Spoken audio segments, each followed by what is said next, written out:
sosok yang berubah, beliau tetap Mbak Enji yang berkarisma, yang dimanapun berada walaupun lagi drop tetap tampil. Jadi beliau walaupun natural tetap aja elegan gitu loh, karena emang udah pembawaannya seperti itu kan gitu ya. Sosok yang tiap ya dulu kan kita tiap selama 3 bulan lah ya, hampir tiap hari pasti sama-sama. Terus tiap sore menjelang maghrib sebelum pintu ditutup kan kita itu jam 4:30 pintu ditutup. 4:30 sore sampai 7:30 pagi kita udah di sel tuh, nggak bisa keluar gitu.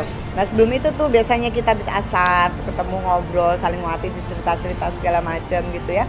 Gitu jadi ya sosoknya menurut aku tetap nggak berubah, dan bahkan tadi aku lihat di televisi ya Mbak Enji keluar, beliau kayak speechless nggak bisa ngomong karena bahagia banget, dan aku bisa merasakan kebahagiaan itu gitu ya. Tetap pribadi yang baik, luar biasa, lebih baik, malah menurut aku lebih baik lagi sekarang gitu. Dulu sudah baik, sekarang jadi lebih baik lagi.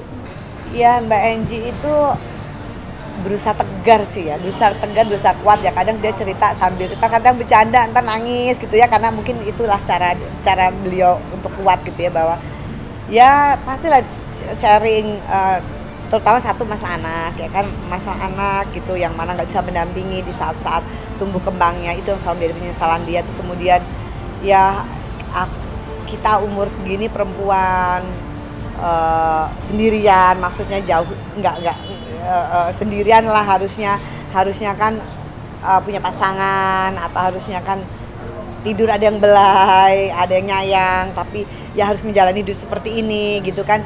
Ya harus dijalanin Dis, kalau nggak dijalanin, kalau nggak disyukurin bisa gila kan Dis, tahu dong Dis di sini kayak gimana. Kadang kalau ngomong tuh Mbak Enji seperti itu gitu, bahwa ya pastilah ada rasa kesepian, ada rasa sedih, ada rasa kecewa, ada rasa marah.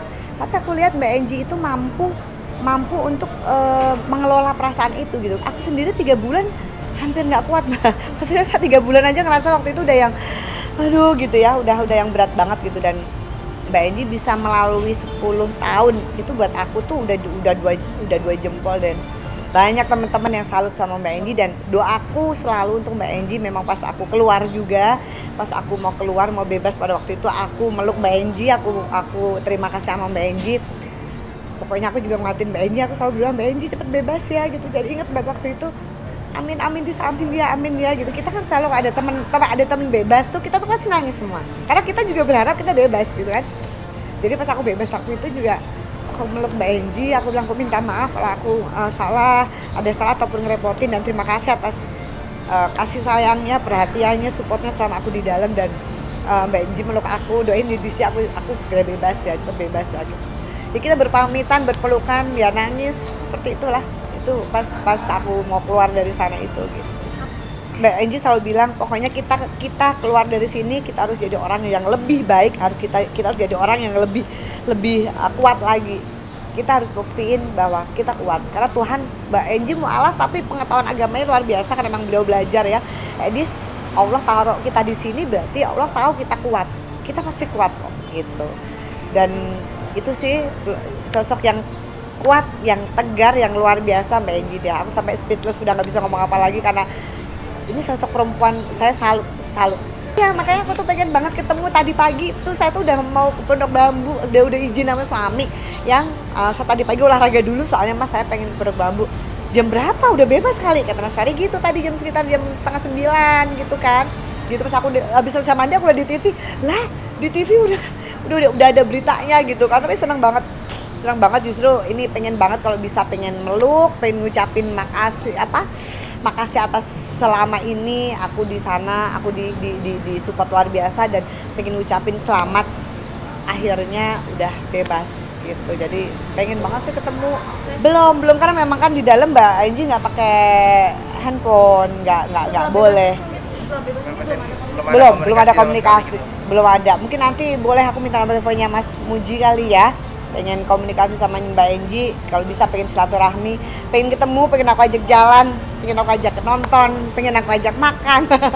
Pokoknya pengen ketemu banget gitu. Terakhir ketemu aku tahun lalu sama Sri Kandi Pemuda Pancasila, kita bikin acara. Emang kan sering ya, waktu itu tahun lalu kan yang sama Yuni Sara segala macam itu nyanyi, Mbak Enji ikut nyanyi, ikut seru-seruan di situ gitu. Dan sekarang kita ketemu di luar, insya Allah senang banget. Bun.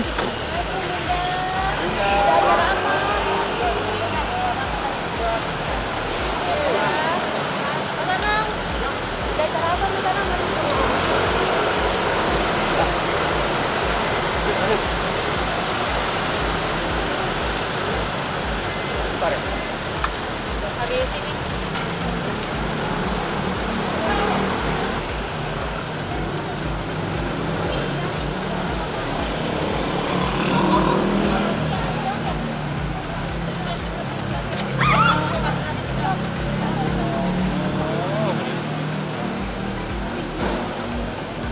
Jadi ini satu gedung benar-benar 5 lantai aku buat kantor kita. Ini lantai 1 Lumiere, tapi semua dapurnya aku bikin ada satu central kitchen dekat Cinere. Jadi semua nanti karena Lumiere insya Allah tahun ini akan buka kayak 20 cabang. Jadi nanti semua cabang itu central kitchennya satu di sana. Jadi ini hanya cake shopnya aja. Lantai 1, lantai 2 nanti ada klinik aku yang baru. Insya Allah nanti kalian perawatan ya.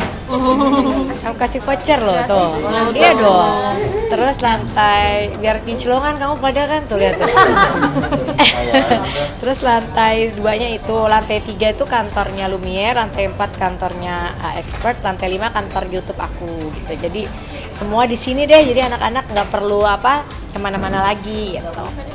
Ada 30-an, alhamdulillah. Karena kan lagi pandemi juga ya, kita maksudnya lagi kayak gini. Jadi yang penting baca doa. Aku selalu pokoknya setiap pembukaan apapun harus ada berdoa dulu, tumpengan, insya Allah. Terus besok Sabtu nanti yang di central kitchennya gitu. Alhamdulillah ya, maksudnya aku juga nggak pernah merasa bahwa waduh apa yang aku kerjakan bisa alhamdulillah ada hasilnya. Mungkin karena ada sebagian orang-orang yang memang bergantung ke aku juga gitu, karyawan yang alhamdulillah kita selama pandemi nggak ada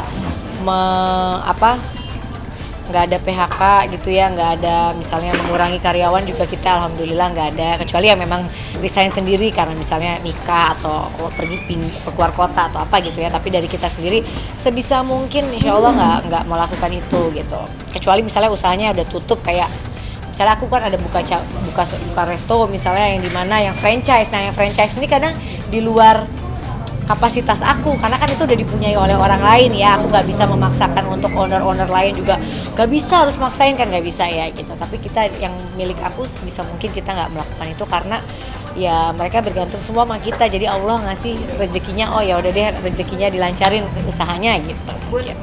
Jiel itu udah kelihatan jiwa bisnisnya. Jadi setiap kali kita meeting tuh dia udah ngikut, dan dia kan S1-nya insya Allah nih bisnis kan. Cuma dia tuh bilang, Bunda, aku S2-nya pengen politik deh.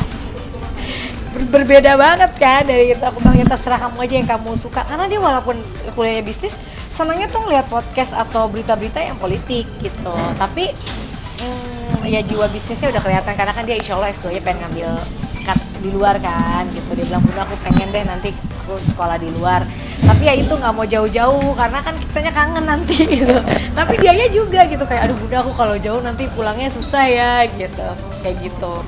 Sebenarnya kalau bisnis sendiri dia belum dia lebih kayak enggak Bunda sama Pipi kan udah capek banget nih, kayaknya mendingan meneruskan usaha keluarga gitu. Jadi dia lebih ke bagaimana dia bisa membesarkan usahanya keluarganya sih. Belum tahu nih, kita masih ngeliat karena kan tadinya dia mau agak jauhan gitu kan. Cuma pokoknya aku bilang, Jel, Bunda sama Pipi kerja keras untuk supaya kamu menuntut ilmu setinggi-tingginya, mau kemana ayo dijabanin.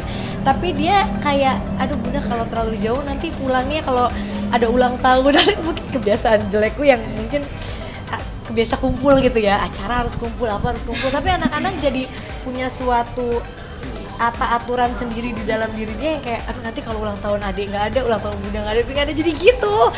Jadi dia kayak Bunda aku ke Singapura aja kalau itu cuma 1,5 jam ya gitu kan. Tapi nggak apa-apa kan, maksudnya mau dimanapun cari yang memang dia nyaman gitu kan. Mau jauh-jauh juga sebenarnya sekolah di mana aja sama aja. Di Indonesia juga udah bagus-bagus. Kadang-kadang Bunda kenapa sih anaknya nggak disekolahin di luar? Mau sekolah di mana aja sebenarnya itu tergantung balik lagi ke ya ke diri kita masing-masing. Sebenarnya aku juga nggak sekolah di luar, alhamdulillah ya bisa-bisa aja gitu.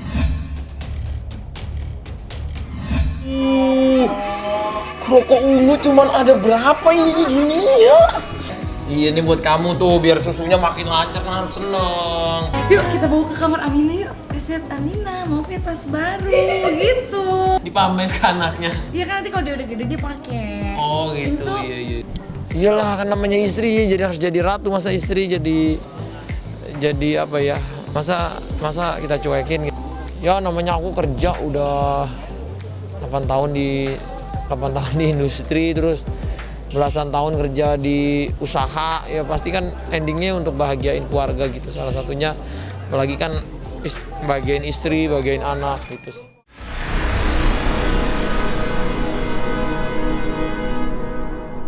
Jadi jangan lupa untuk subscribe Cumi Cumi. Ditekan ya tombol lonceng merahnya.